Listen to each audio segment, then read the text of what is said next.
ఎంతైనా నాది రాజా బతుక. నా ఇంటికి వెళ్ళానా నా పిల్లం నా కోసం బిర్యానీ చేసి పెట్టింది. నా చెల్లి సంగతి ఏంటో. వీడేం దూకుతాడు ఆకలైతుంది, అన్నం పెట్టు. రోజు పచ్చడేనా నీ అమ్మావు?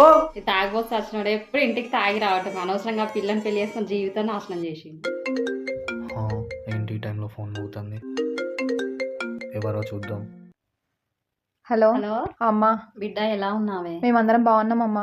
ఈ రోజే మా ఆయన సినిమాకి తీసుకెళ్ళిండు. అవునా, తిన్నారా? తిన్నామమ్మా. మీరు? అయ్యో, నా పిల్లలు ఇంత కొట్ట హింసించినా నా గురించి మంచిగానే చెప్తుంది. ఇంత మంచిదాన్ని ఎన్నో కష్టాలు పెడుతుంది. అత్తయ్య అత్తయ్య, మీ కొడుకు కనిపించట్లేదు, చూసారా? ఎక్కడికి వెళ్తాడమ్మా? గాలికి తిరగడానికే వెళ్ళి ఇంకా రాలేదు, నాకెందుకో కంగారుగా ఉంది. వస్తాడులేమ్మా, కంగారు పడకు. అను, ఈరోజు మస్తు కలిసిపోయినా, స్నానం చేసి వస్తా, అన్నం పెట్టు. వీడేంటి ఇలా ఉన్నాడు? మా ఆయన మారింది, అదే చాలు నాకు. ఈ రోజుల్లో ఎంతో మంది మగవారు తాగుడికి బానిసే ఇంట్లో ఆడవాళ్ళని ఇబ్బంది పెడుతున్నారు. ఇకనైనా మారదాం, ఇంటిని సరిదిద్దుదాం.